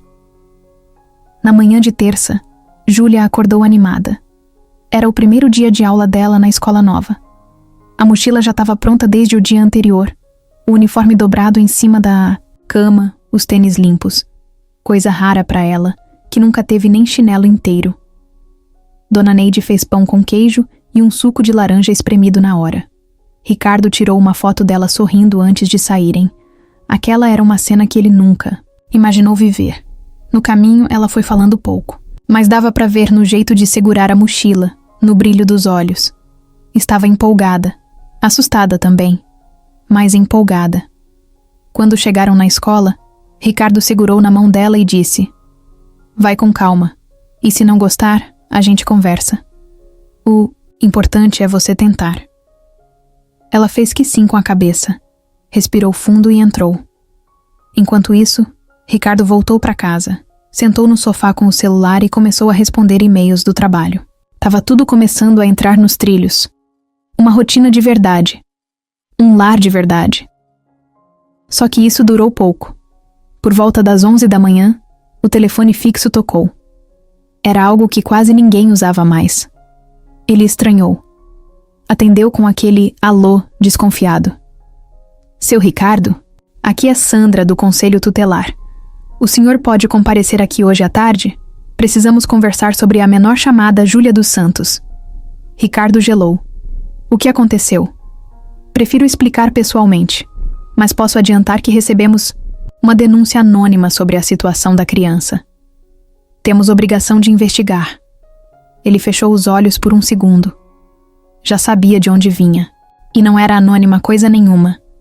2 horas depois, ele estava sentado numa sala sem cor, com uma cadeira dura e uma mesa no meio. Do outro lado, a conselheira folheava papéis e olhava ele como se tentasse entender suas intenções. Seu Ricardo, vou ser direta. Chegou uma denúncia informando que o senhor está mantendo uma criança em casa sem laços familiares reconhecidos, sem adoção oficial e sem preparo psicológico adequado. A pessoa que denunciou disse que a menina foi retirada da rua sem autorização e que pode estar sofrendo manipulação emocional. Ricardo respirou fundo. Isso é mentira. Eu levei a menina ao hospital. Ela estava desnutrida, doente. Se eu não fizesse nada, ela podia ter morrido. Todos os documentos estão aqui. Termo de responsabilidade, exames, laudos da psicóloga, acompanhamento da assistente social. E agora, ela está matriculada numa escola, com médico, alimentação e rotina. Ele entregou uma pasta com todos os papéis. A conselheira analisou. Ficou em silêncio por alguns minutos. O senhor sabe quem é o pai ou a mãe da menina? Não. Ela fugiu de um abrigo, contou tudo à psicóloga. A mãe morreu, o pai sumiu faz anos. Ela não tem ninguém. Oficialmente ninguém sabe. E é por isso que a denúncia existe. Porque no papel, ela pode ser filha de alguém. E essa pessoa pode estar procurando por ela. Ricardo sentia o sangue esquentar. A pessoa que fez essa denúncia quer separar a gente. Essa criança não. É um objeto. Ela é uma pessoa. E tem mais cuidado, mais segurança e mais dignidade agora do que teve a vida inteira. Eu entendo sua revolta, Sr. Ricardo, mas a gente precisa seguir os protocolos. Vamos fazer uma visita à sua casa nos próximos dias, só para confirmar se está tudo certo. Ele levantou devagar. Pode ir quando quiser. Eu não tenho nada a esconder. No carro, no caminho de volta, Ricardo pensava só numa coisa. Larissa. Era ela. Tinha que ser. Ninguém mais teria motivo. Ninguém mais se incomodaria tanto com a presença de Júlia. E o mais cruel era saber que ela usou a brecha legal para ferir os dois. Sem encostar. Só com papel e palavra. Ele chegou na escola antes da hora. Esperou Júlia sair. Quando viu ela vindo pelo portão com a cara cansada, mas feliz, o peito dele apertou. E aí? Como foi? Foi legal. Fiz um desenho. A professora gostou. Que bom. Depois quero ver. Eles foram para casa, e Ricardo tentou agir normal. Não, queria deixar transparecer nada. Mas ela percebeu. Tio? Oi? Aconteceu alguma coisa? Ele hesitou por um segundo. Recebi uma ligação. Vão vir aqui em casa ver se tá tudo bem com você. Por causa de um papel, de umas regras que tem que seguir. Mas tá tudo certo, viu? Vão me levar? Claro que não. Você não fez nada errado. E aqui é sua casa. Ela ficou em silêncio. Encostou a cabeça no vidro da janela. O coração dele batia forte, mas ele não podia mostrar. Tinha que ser firme. Naquela noite, enquanto Júlia dormia no sofá vendo desenho, Ricardo ligou para Larissa. Ela atendeu com a voz fingindo simpatia. Tio, que surpresa! Tá tudo bem? Foi você? O quê? A denúncia. No conselho tutelar. Pausa. Eu só fiz o que qualquer pessoa em sã consciência faria, Ricardo. Você se envolveu com uma criança desconhecida, sem saber o passado dela. Eu tava preocupada. Você quer me afastar dela. Eu quero te proteger. E proteger tudo o que você construiu. Ela pode ser perigosa. Você não sabe nada sobre ela. Eu sei o suficiente. E eu vou lutar por ela. Até o fim. Então se prepare. Porque não vai ser fácil. Ele desligou sem responder. Ficou olhando para Júlia dormindo, com os pés encolhidos no sofá, o cabelo caindo no rosto e uma almofada abraçada no peito. Tão pequena, tão forte, tão dela. Primeiro ataque tinha vindo, mas ele já estava pronto para o segundo. Ricardo chegou em casa no fim da tarde com um nó no peito. Júlia estava na sala vendo TV com Dona Neide, mas ele passou direto para o quarto. Precisava de 1 minuto para pensar. Trancou a porta, se jogou na cama de roupa mesmo e ficou olhando para o teto. Aquela ligação do conselho tutelar ainda estava martelando na cabeça dele. Ele sabia que tinha feito tudo certo até ali. Sabia que a menina estava sendo cuidada, amada, segura. Mas quando entrou a palavra denúncia na história, tudo mudou de tom. De repente, o que era um lar virou um caso. Ricardo pegou o celular e ligou para o advogado da empresa, Marcos. Era um cara de confiança, já tinha ajudado em várias tretas comerciais, mas nunca num caso assim. Fala, Ricardo. Tudo certo? Não. Preciso de ajuda com outra coisa. É pessoal. Diz aí. É sobre a Júlia, a menina que eu tô cuidando. Recebi uma denúncia. Conselho tutelar. Querem investigar. Eu tenho os documentos, laudos médicos, psicóloga, escola, tudo. Mas ainda não entrei com o pedido de guarda oficial. E agora acho que vou precisar correr com isso. Marcos fez um silêncio de alguns segundos. Cara, se você quer mesmo seguir com isso, vai ter que se preparar. É mais complicado do que parece. Complicado como? Primeiro que ela não tem documento oficial. O que você tem é um nome que ela deu e o hospital registrou. Sem certidão de nascimento, sem registro civil, sem CPF. Ela não existe. No sistema. Para entrar com o pedido de guarda, o juiz vai exigir isso. Sem identidade, ela não é ninguém, entende? Ricardo fechou os olhos. Aquilo doía de ouvir. E o que eu faço? Tem que entrar com um processo de registro tardio. Vai precisar de testemunhas, documentos ou alguém que confirme que ela existe. O ideal seria o abrigo onde ela passou. Ela fugiu de um abrigo. Disse que era ruim lá, que apanhava, que ninguém cuidava. Então é melhor ainda procurar esse lugar. Se for verdade, e você comprovar que ela passou por maus tratos, isso fortalece seu pedido.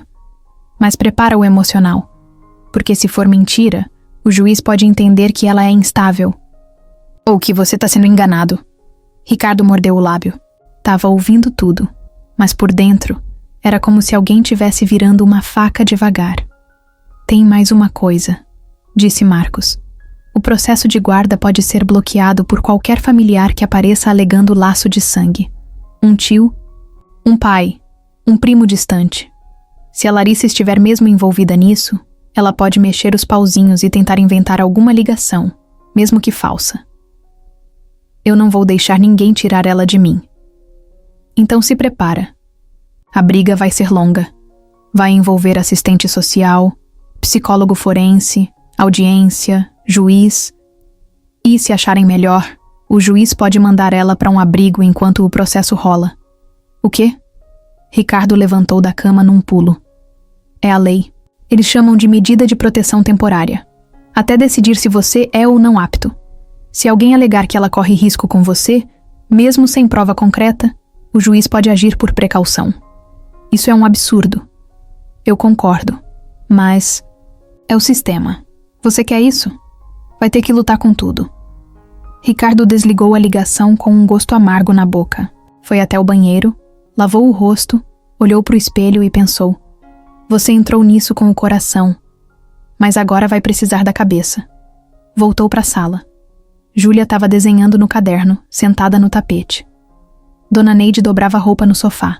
Ele se agachou ao lado da menina. Júlia, preciso te perguntar uma coisa. Pode falar. Você lembra o nome do abrigo que você ficou? Ela ficou em silêncio. Pensou um pouco. Depois respondeu.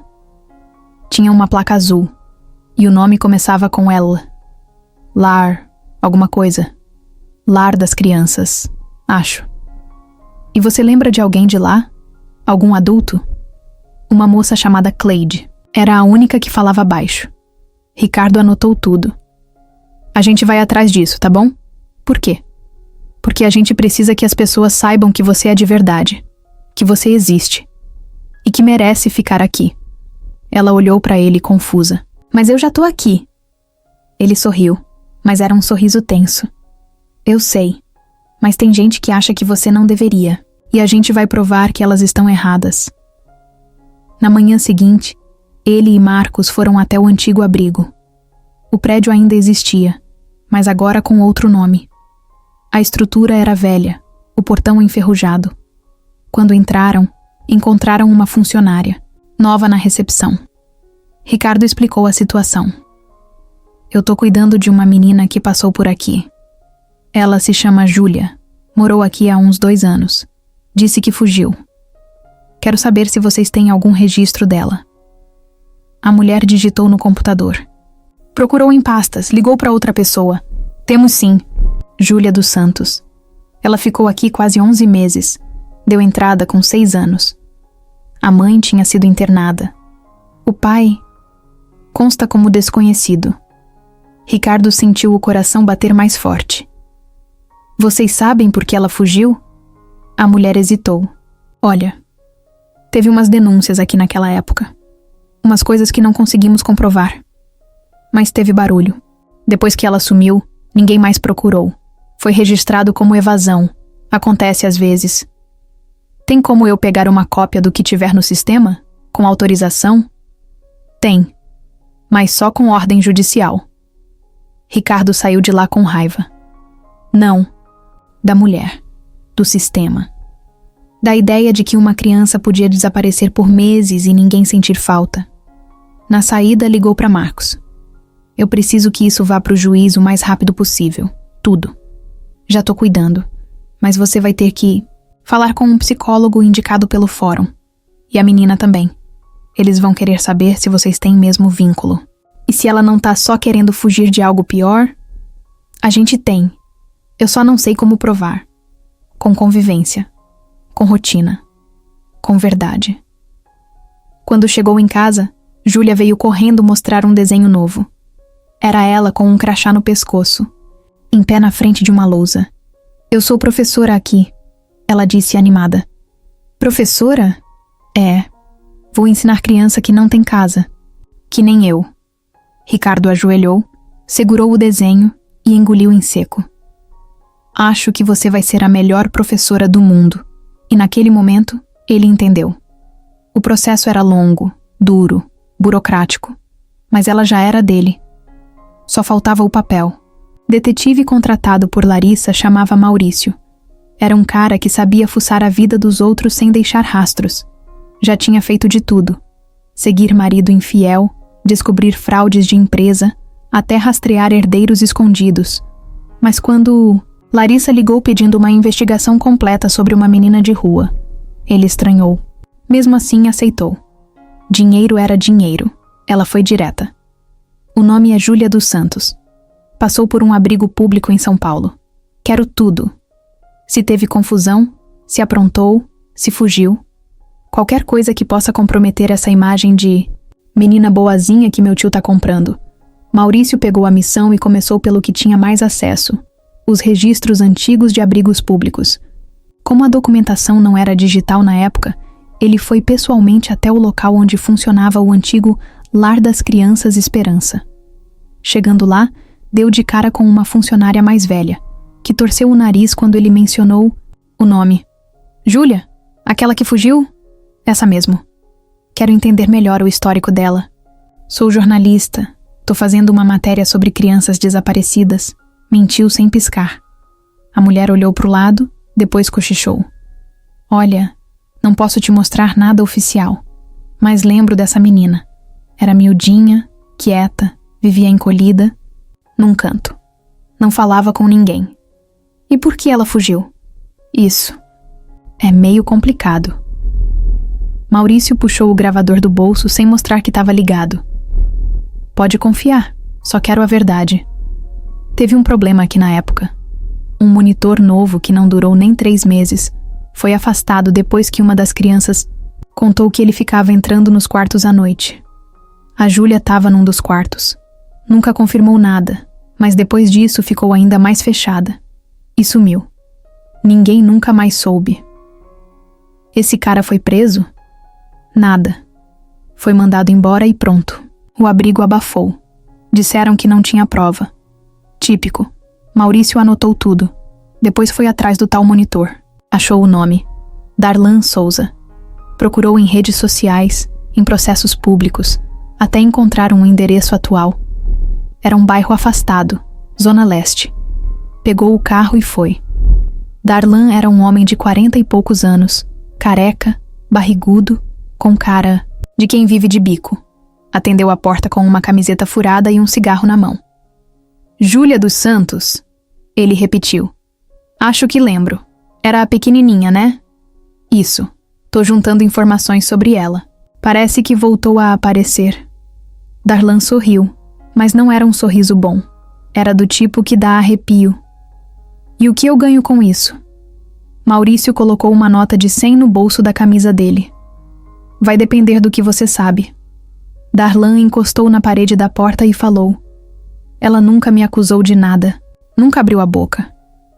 Mas era esquisita. Parecia que adivinhava o que ia acontecer. Um dia sumiu. Depois vieram com história de abuso. Só que ninguém provou nada. Eu que fui mandado embora. Então você nega tudo? Claro, mas se ela disser o contrário agora, vai parecer que tá inventando. Imagina. Depois de anos, sem testemunha, sem laudo. Quem vai acreditar? Maurício sorriu por dentro. Aquilo podia ser útil para Larissa.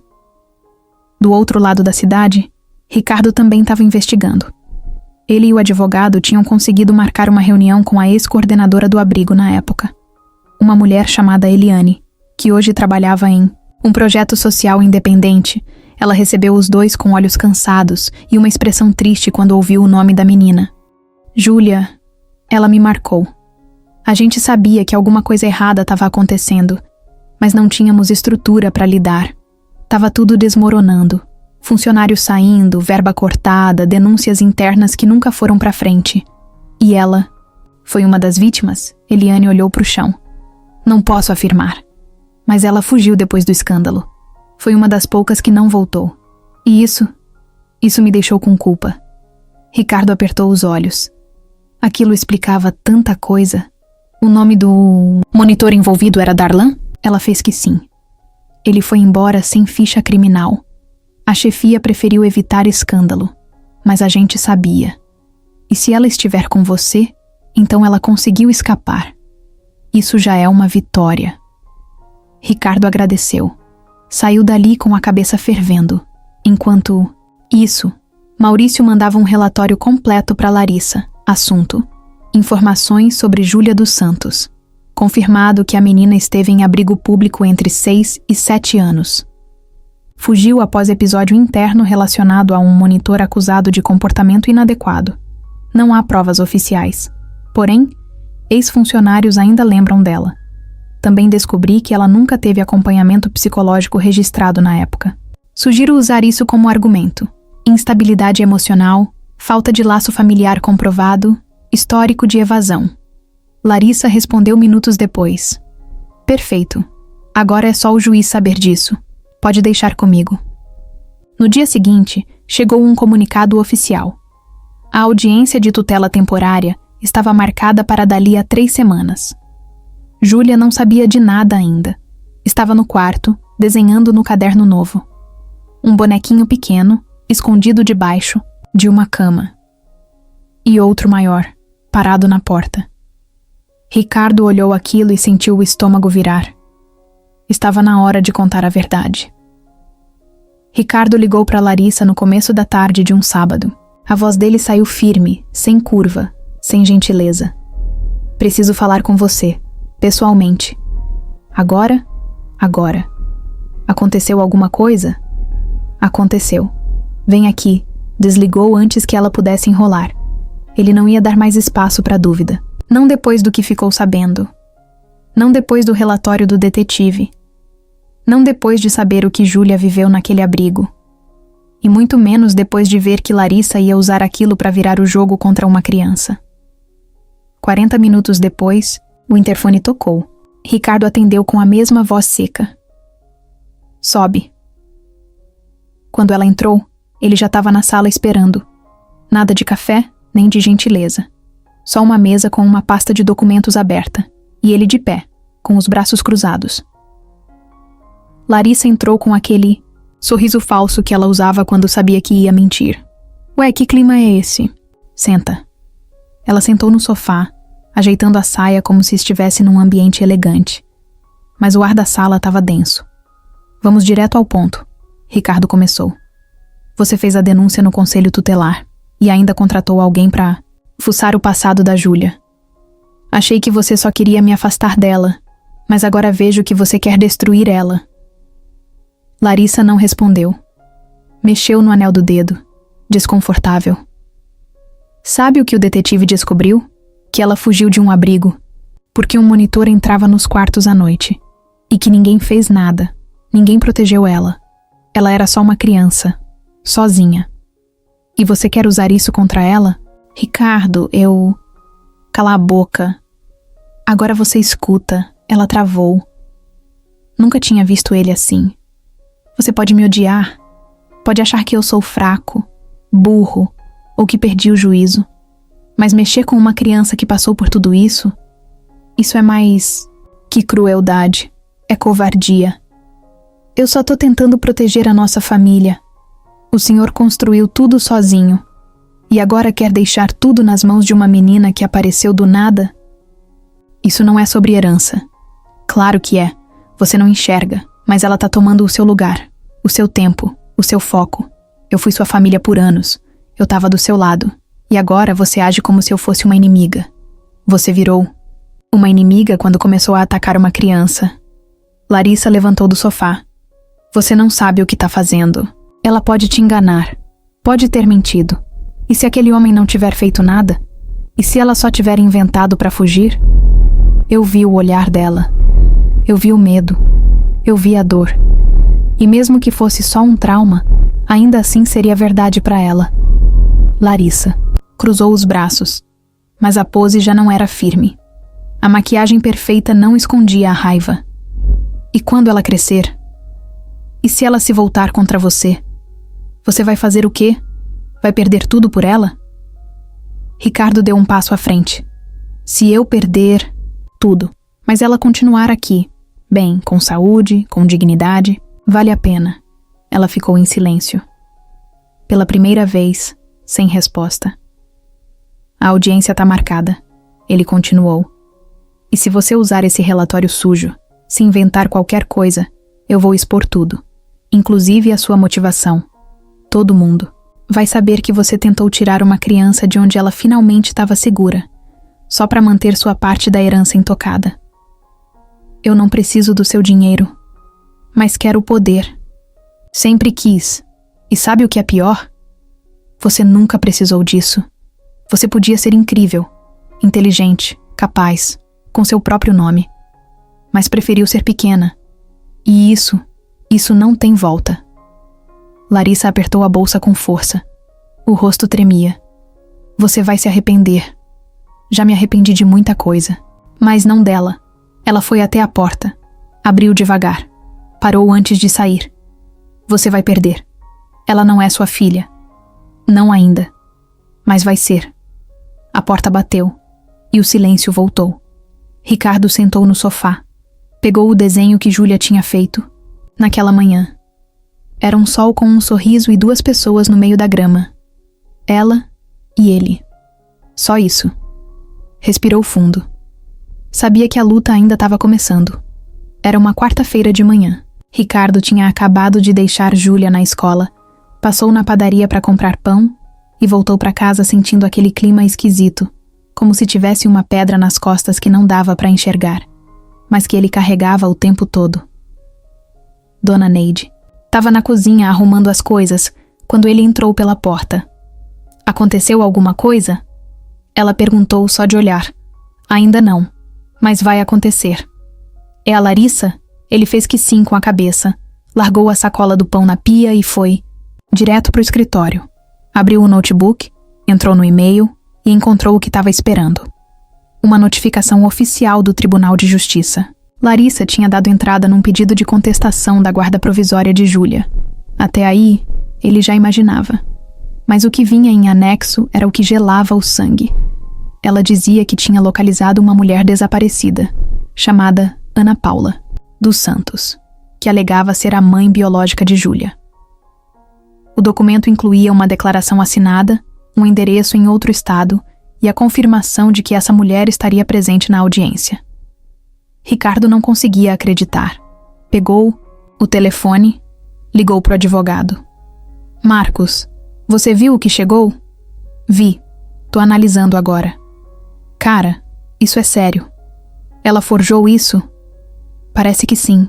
A mulher realmente existe, mas o nome é comum. Podem ter achado alguém vulnerável, pago, sei lá. O problema é que, se a juíza entender que existe possibilidade real de laço familiar, ela pode suspender a guarda imediatamente. E a menina pode ser tirada de casa até o teste de DNA ser feito. Ricardo travou. Isso vai demorar? Pelo menos 1 semana se a juíza aceitar o pedido. Mas se ela quiser agir rápido, pode ser no mesmo dia da audiência. Ricardo ficou mudo, imaginando Júlia sendo levada embora. De novo, do nada, como se fosse um pacote. Marcos continuou. A gente vai pedir o DNA com urgência, mas por enquanto se prepara. E por favor, não conta nada pra ela ainda. A menina não pode entrar em pânico. Ricardo desligou, levantou, andou pela casa feito um zumbi. Dona Neide apareceu na porta. O que foi agora? A Larissa. Apareceu com uma mulher dizendo que é mãe da Júlia. Mãe? É. Vai tentar fazer o juiz mandar ela embora de casa. Dona Neide soltou um palavrão baixinho. Mas a menina falou que a mãe morreu, Ricardo. Eu sei. E mesmo que estivesse viva, jamais teria vindo assim. Isso é armação. O que você vai fazer? Tudo. O que for preciso. Naquela noite, Júlia chegou da escola animada. Tinha pintado uma cartolina com o nome dela em letras grandes, cheia de brilho, e colado no mural da sala. Era a primeira vez que o nome dela estava ali, como o das outras crianças. A professora disse que meu nome agora está registrado, igual todo mundo. Ricardo tentou sorrir. Que bom, minha filha. Na hora do jantar, ela perguntou. A audiência vai demorar? Um pouco. E quando eu for adotada de verdade, a gente pode comemorar com pizza? A gente pode comemorar como você quiser. Ela deu risada. Mas ele não.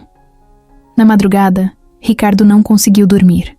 Levantou, foi até o quarto dela, ficou parado na porta vendo ela dormir.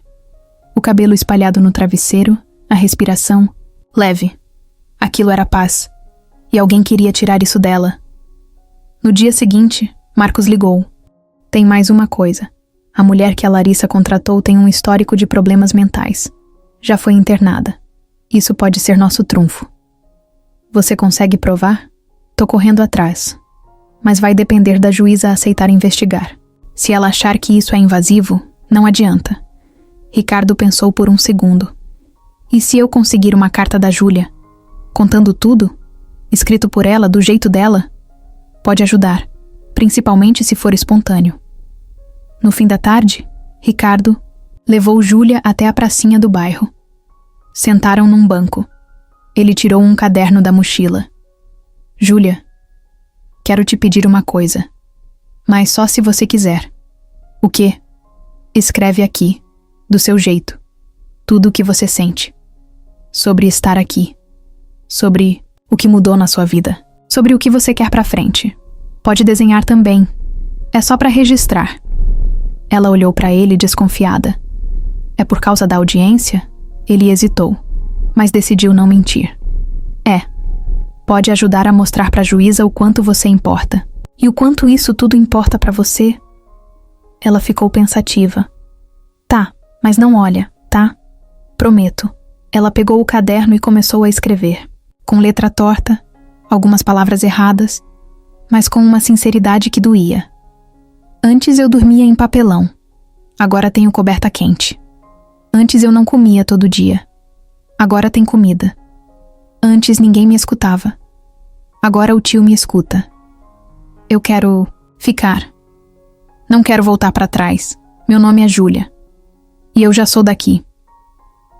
Quando ela entregou, Ricardo não conseguiu falar nada. Só segurou firme, como se aquele caderno fosse uma armadura. A ameaça final estava feita. Mas eles não iam abaixar a cabeça. O dia da audiência chegou com um céu cinza, chuva fina desde cedo. Ricardo acordou às 5, mas não conseguiu sair da cama por quase meia hora. Só ficou ali, olhando para o teto, com o peito apertado e a mente acelerada. Ao lado, o caderno com o texto da Júlia. Ele tinha relido aquilo umas 20 vezes. Cada linha era como um soco no estômago e um abraço no coração ao mesmo tempo. Às 7, Júlia já estava acordada. Tomou banho, colocou uma calça jeans nova e uma blusinha que Dona Neide tinha comprado. Sentou à mesa e quase não comeu. Ricardo tentou manter o clima leve. Tá nervosa? Ela deu de ombros. Um pouco. Vai dar tudo certo. Ela forçou um sorriso. E se a juíza não gostar de mim? Isso não existe. Quem conhece você de verdade não tem como não gostar. Foram pro fórum juntos. No carro, o silêncio tomou conta. Ricardo apertava o volante como se quisesse quebrar. Júlia olhava pela janela, abraçada na mochila. Quando chegaram, viram que já tinha repórter na porta. Um caso de empresário famoso com uma menina de rua chamava a atenção. Marcos, o advogado, os esperava na entrada. Já chegaram. A outra parte também. Com a suposta mãe, Ricardo sentiu o estômago embrulhar. Subiram para o andar das audiências. Uma sala pequena, fria, com uma juíza séria sentada ao centro, uma assistente do lado e o relógio na parede que parecia zombar de todo. Mundo, a suposta mãe já estava lá. Ana Paula. Uma mulher magra, com o olhar perdido e cabelo desgrenhado. Parecia nervosa, mas ensaiada. Larissa sentou ao lado dela. Usava um vestido escuro, maquiagem leve, e aquele mesmo olhar calculado de sempre. Não era família, era estratégia. A juíza começou. Estamos aqui para ouvir as partes envolvidas no pedido de guarda provisória da menor Júlia dos Santos. O senhor Ricardo Ribeiro apresentou documentação médica, escolar e psicológica, comprovando o vínculo com a menor. A parte contrária apresentou uma alegação de maternidade biológica. Ricardo levantou. Meritíssima, com todo respeito, essa mulher nunca esteve na vida da Júlia. Ela nunca mencionou o nome da mãe viva. Sempre contou que a mãe faleceu quando ela era pequena. E essa alegação surgiu só depois de uma denúncia que sabidamente foi feita por interesse pessoal. A juíza levantou a mão, pedindo silêncio. Senhor Ricardo, vamos ouvir a outra parte. Larissa fez sinal para Ana Paula se levantar. A mulher tremeu, mas falou. Eu sou mãe da Júlia. Tive que deixá-la num abrigo porque eu estava doente. Não sabia onde procurar. Mas agora tô bem. Quero ela de volta. A juíza observou com atenção. A senhora tem algum documento que comprove maternidade? Só o meu. RG. Mas posso fazer o teste. Marcos se levantou. Meritíssima, pedimos que o DNA seja feito com urgência. Também solicitamos que o histórico médico e judicial dessa mulher seja considerado. Há registros de internação psiquiátrica e uso de substâncias químicas. Podemos apresentar os comprovantes. A juíza anotou algo. Pedido aceito. O exame será realizado imediatamente. E até o resultado sair, a menor permanece com o senhor Ricardo. Larissa fechou a cara. Ana Paula sentou de novo, sem graça. Ricardo soltou o ar. Júlia só observava, de canto, sem entender tudo. Mas sentia que algo estava sendo decidido ali. 3 dias depois, o telefone tocou. Era Marcos. Saiu. Ricardo ficou mudo. O teste deu negativo. Ela não é mãe da Júlia. Tem certeza? 100%. E mais, com base nisso, vamos pedir apuração sobre a tentativa de fraude no processo. Se o juiz aceitar, isso pode invalidar qualquer ação futura de Larissa. Ricardo desligou e foi correndo para o quarto da Júlia. Ela estava sentada no chão, com o caderno no colo. Ei! Ele chamou, com um sorriso que não conseguia segurar. Ela levantou o rosto, assustada. O que foi? Ela mentiu. Não é sua mãe. O exame deu negativo. Júlia não respondeu. Só respirou fundo.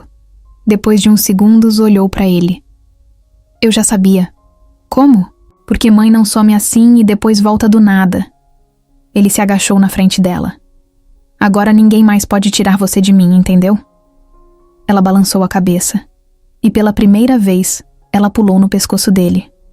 Um abraço forte, de corpo inteiro que ele sentiu até a alma. Obrigada, tio. Eu que te agradeço, filha. Ela congelou, ele também. Posso te chamar assim? Ela perguntou baixinho. Ricardo abraçou mais forte. Pode me chamar de tudo, só não me chama de passado. Depois da audiência, depois do exame de DNA e depois de toda aquela tensão, os dias começaram a ficar mais leves. Ricardo sentia o ar dentro de casa diferente. Júlia já chamava ele de pai, mesmo sem dar nome a isso o tempo todo. E o caderno dela agora tinha desenhos com 3 pessoas. Ela, Ricardo e Dona Neide. Sempre com corações voando em cima da cabeça de cada um. Era uma noite de terça quando Marcos ligou de novo. Ricardo. Você tem 1 minuto? Claro. Aconteceu alguma coisa? Eu continuei investigando o passado da Júlia. Não por desconfiança, mas porque uma informação que você me deu ficou martelando aqui. Qual? O sobrenome dela. Ricardo franziu a testa. Dos Santos? Sim. Mas a forma como ela foi registrada teve um detalhe que me chamou a atenção. Na ficha do abrigo, apareceu um nome antigo, de quando ela foi cadastrada pela primeira vez ainda com a mãe. Tava num arquivo esquecido. O nome completo dela era Júlia Camila dos Santos. Ricardo ficou em silêncio. O nome Camila bateu como um trovão na mente dele. Era o nome da mulher que ele amou. A única mulher que ele pensou em ter uma família. Você disse que sua companheira Camila tinha uma irmã mais nova, certo? Que sumiu ainda jovem? Sim, Mariana. Pois então, essa Mariana aparece como mãe da Júlia no sistema antigo do abrigo. Tá tudo lá. Nome da mãe: Mariana dos Santos. Nome da avó materna: Lourdes Camila dos Santos. Mesma avó da Camila. É isso, Ricardo. A Júlia é sua sobrinha neta. De verdade. Por sangue. Ricardo não sabia o que responder. Só sentiu o corpo gelar. A cabeça parecia não entender direito, mas o coração já sabia. Júlia era família. Sempre foi. Você tá me dizendo que ela é filha da irmã da Camila. E você? É o único parente vivo que ela tem. Ricardo desligou o telefone sem dizer mais nada. Foi até a varanda. Ficou ali parado. O céu estava estrelado e a cidade fazia barulho ao fundo. Mas ele só escutava uma coisa dentro da cabeça. Ela é sua. Sempre foi. Dona Neide apareceu logo depois. Aconteceu alguma coisa? A Júlia, ela é filha da Mariana, irmã da Camila. O quê? É. A Camila teve uma irmã mais nova que se envolveu com droga, sumiu. Eu nunca soube o que aconteceu com ela, e agora descubro que a filha dela é a menina que eu botei dentro da minha casa sem saber de nada. Dona Neide sentou. Isso é coisa de filme, homem. É, mas é real. Na manhã seguinte, Ricardo chamou Júlia na varanda. Ela veio com o caderno na mão, sem imaginar nada. Pai, posso te mostrar um negócio? Pode, mas antes posso te contar uma coisa? Ela fez que sim com a cabeça. Ele puxou uma cadeira, pediu para ela sentar. Eu descobri ontem que você é filha da irmã da Camila, aquela que eu te falei. A mulher da minha vida. A única que eu amei de verdade. A Mariana era irmã dela. Fugiu. Se perdeu. E você é filha dela. Júlia ficou parada, sem reação, como se o cérebro dela tivesse travado. Então, a Camila era minha tia? Era. E você é minha sobrinha neta. Ela não disse nada, só ficou olhando pra frente. A respiração mais rápida. O olhar perdido. Eu sei que é muita coisa, filha, mas eu precisava te contar. Ela levantou devagar. Foi até a janela. Depois virou. Você sabia? Não. Descobri ontem. Mas isso muda tudo? Ela pensou por um tempo. Depois balançou a cabeça. Muda nada. Só confirma. Eu sabia que a gente era igual. Igual como? Igual no olhar. Igual no jeito de guardar a dor. E igual na falta que a gente sentia de alguém. Ricardo levantou. Foi até ela. Abraçou. Forte. Sem pressa. Agora tudo faz sentido. Eu achava que tinha te escolhido. Mas era você que estava voltando para casa. Ela apertou ele com força. E pela primeira vez, chorou sem medo. A audiência final estava marcada para uma sexta-feira de manhã. Ricardo acordou cedo, mas dessa vez sem ansiedade. Era diferente. Era como se o peso já tivesse saído das costas. Ele olhou para o lado e viu Júlia dormindo no quarto dela, com a cabeça virada, o braço pendurado para fora da cama e a boca aberta. Dormia como uma criança normal, e isso já era muita coisa. Dona Neide apareceu na cozinha logo cedo. Tá pronto? Tô. Pela primeira vez, tô. Ela sabe que é hoje? Sabe. E tá mais calma que eu. Quando chegaram no fórum, o clima era outro. Sem repórter, sem fofoca. Só a juíza, o advogado, a assistente social e uma menina de 9 anos com um lápis de cor no bolso da calça e um papel dobrado dentro do tênis. Júlia tinha pedido para falar. Não um discurso ensaiado. Só queria dizer o que estava guardado. A juíza deixou. A sala ficou em silêncio quando ela levantou da cadeira. Pequena, com o uniforme da escola, o cabelo preso de qualquer jeito e os olhos firmes. Eu só queria ficar com o meu pai. Eu sei que ele não é meu pai de sangue direto, mas é de verdade. Ele não me largou. Ele ficou quando podia ter ido embora. Ele me deu comida, deu cama, escutou quando eu chorava sem som. E eu quero ficar com ele para sempre. Porque quando eu tava na rua, eu sonhava com alguém assim. E agora que eu achei, não quero perder. A juíza escutou tudo sem interromper. Depois, chamou Ricardo. Ele se levantou. A senhora já tem tudo nos papéis. Tem laudo da psicóloga, tem relatório da escola, tem a palavra da assistente social. Mas o que eu queria dizer hoje é simples. Eu encontrei essa menina por acaso. Mas depois percebi que era ela que estava me achando. A vida inteira eu achei que eu não ia ter família. Perdi tudo. Perdi a Camila, perdi planos. E quando encontrei a Júlia, entendi que ainda dava tempo de começar. Não por caridade, por amor mesmo. Eu não quero outro final. E ela também não. A juíza pediu 1 minuto. Saiu da sala, conversou com a equipe. Quando voltou, sentou com calma e olhou direto para os dois. A decisão do tribunal é clara. Pela relação comprovada, pelo vínculo familiar revelado e pelo bem da menor, a guarda definitiva da criança Júlia Camila dos Santos será transferida oficialmente ao senhor Ricardo Ribeiro. A adoção está autorizada. Júlia tapou a boca com as mãos. Ricardo ficou parado por 1 segundo, tentando entender. Depois os dois se abraçaram, sem falar nada.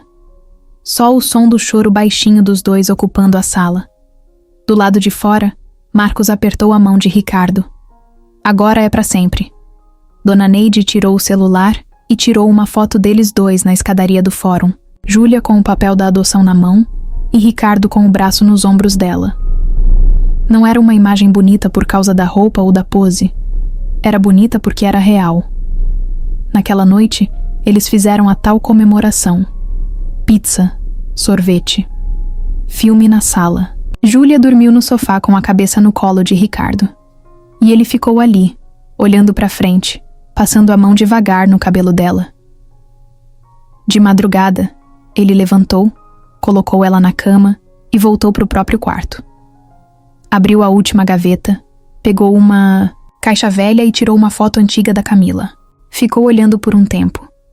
Você não viu isso acontecer, mas eu sei que teria ficado orgulhosa. Guardou a foto, fechou a gaveta e foi dormir com a porta entreaberta, como Júlia pedia todas as noites. Só para eu saber que você tá aí, no dia seguinte. Ela acordou e foi direto para a cozinha. Chegou com o caderno debaixo do braço. Pai? Oi, filha. Posso mudar meu nome? Como assim? Quero colocar Júlia Ribeiro também. Ricardo sorriu. Não com a boca, com o rosto todo. Claro que pode. Agora é oficial. Ela abriu o caderno, escreveu o nome novo bem grande e colocou um coração em volta. Pronto. Agora eu sou inteira. E era mesmo.